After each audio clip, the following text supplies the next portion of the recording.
Hi, it's Colleen, and welcome to the WOW YouTube channel.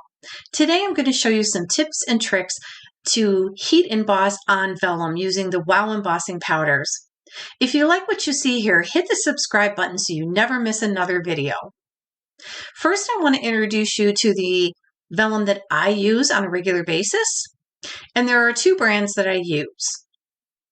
There are all kinds of vellum out there, guys, but one of the keys to successful heat embossing on vellum is to use a thicker vellum, like 27 pounds to 40 pounds. The thicker the vellum, the more success you're going to have heat embossing over it. So that is tip number one, thick vellum. Now, there are two brands that I use that I think work really well for heat embossing. The first one is by Grafix, and I was introduced to this a while ago by Jennifer McGuire because there's a big variety of vellum in this one packet. Gold and silver and pearlescent and a cloudy surface and plain vellum. So you get a wide variety to play with here, and it's all good, thick vellum. So that's great for those who want a variety in their vellum. The other one is from Fawn, and this is a 27-pound vellum. And what I like about this is that it's pearlescent, but one side is pearlescent, so the other side is plain. So you can use either side for your heat embossing. The stamps that we're going to use with our vellum is Butterfly and Bloom by Catherine Pooler Designs and Ink Splat Background. That's not easy to say. By Catherine Pooler. These are all part of her new release, and we are going to use these with our vellum. Step number one is to prepare the vellum with my my embossing buddy, and then I'm preparing my embossing pad with my ink refill and conditioner. I just do this every time I'm going to emboss so that my embossing pad is nice and juicy. Now, the thing with using your embossing pad on vellum is you want to be careful that you don't move your acrylic block, because vellum is a little more slippery than cardstock, and so if you move it at all, you're going to smudge the ink and you're not going to get a crisp image. I use this stamping platform because it stamps in the same spot every time, so you won't have that problem if you have a stamp platform. But if you use an acrylic block, just be very careful that you don't move the block. I'm going to emboss with black Glint embossing powder, which is a standard staple that every embossing powder enthusiast should have in their house.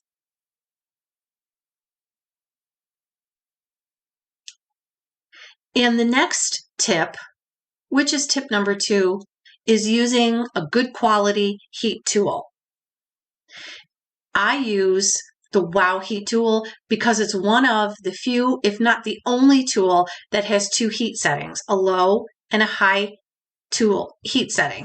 And it's a really powerful heat gun. The hotter and the more powerful your heat gun, the more quickly you're going to be able to heat or dry your embossing powder, which means less warping. Now, you'll notice here that I hit the vellum with my heat tool, and then I remove the heat tool, and then I go back again and heat it up more. That is tip number three, is to hit it, remove the heat gun, go back in again, remove the heat gun until it's been fully embossed. And you know what it looks like. It gets glossy when your embossing powder dries. The hotter it gets, the faster the embossing will dry. So it will take a little more time than heat embossing on regular cardstock, but the end result to me is well worth the extra time it takes. Here's what the butterfly looks like fully embossed and die cut.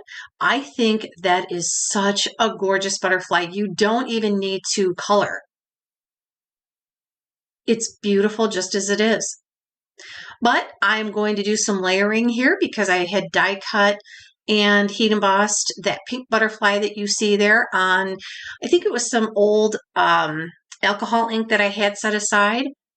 So I just used that, and I'm going to layer my vellum butterfly over that. Now, another tip to adding adhesive to your vellum is to hide the adhesive behind the embossing powder, or it will show up through the vellum because the vellum is translucent. I know there is some adhesive out there meant specifically for vellum. I don't have any, so I just choose to be careful where I put my adhesive. My butterfly is finished, and now I'm going to work on my background. I had already stamped in the background my ink splatter with touch of lemon embossing powder, and that is an opaque embossing powder, so you can see that it shows up really well on dark cardstock. And the last step here is to adhere my butterfly and my sentiment. Now, the type of powder you use, it just depends on the stamp. You can use just about any kind of embossing powder on vellum, but if you have a more intricate stamp, you're probably better off using the finer embossing powders. But for background stamps, you might be able to get away with the chunky embossing powder, the ultra high. And translucent or opaque are going to show up nicely on vellum. Now we are going to work and make an entire card using vellum. So this whole card base is vellum. The first step is to prep my vellum card base. And once again, like before, I'm going to heat emboss a butterfly, and this time I'm using a different embossing powder.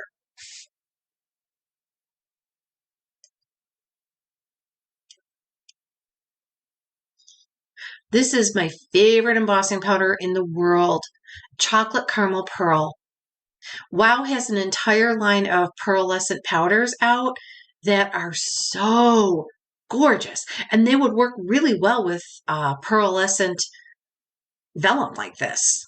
What a great look you'd get there, huh?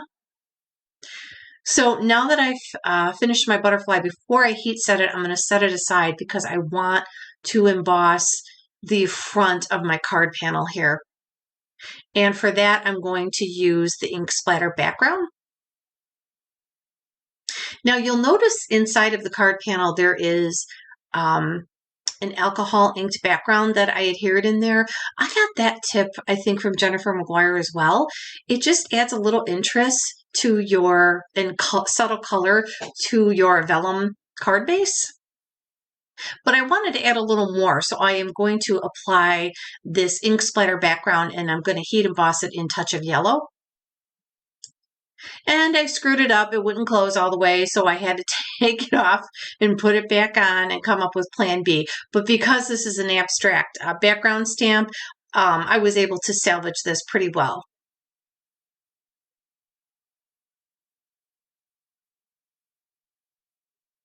I think the Touch of Lemon is one of my favorite embossing powders right now. There's just something about that color that makes me happy. And this is an opaque powder, so you can use it on light or dark cardstock, as you saw before with the black background. So again, as we did before, I turn my WOW heat tool on the low setting, and I just keep going back and forth until the embossing powder has dried. And it does take time to do this, but again, I think the end result is well worth it. Go slow and steady so you don't warp your paper. But I'm going to show you a trick if you do warp your paper to salvage it. We are going to die cut this butterfly, but I am also going to take that card panel that you see to your left, and I'm going to run that through my die cut machine as well. And you will see that that will flatten your card panel back out. See how good it looks now? Flat as a pancake.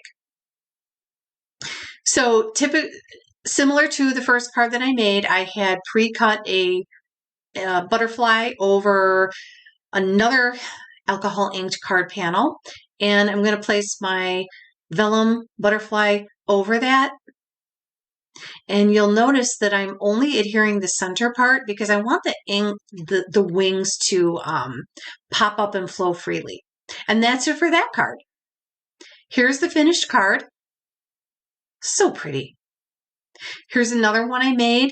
I just used different colors and a white card base. Same two stamps, same vellum.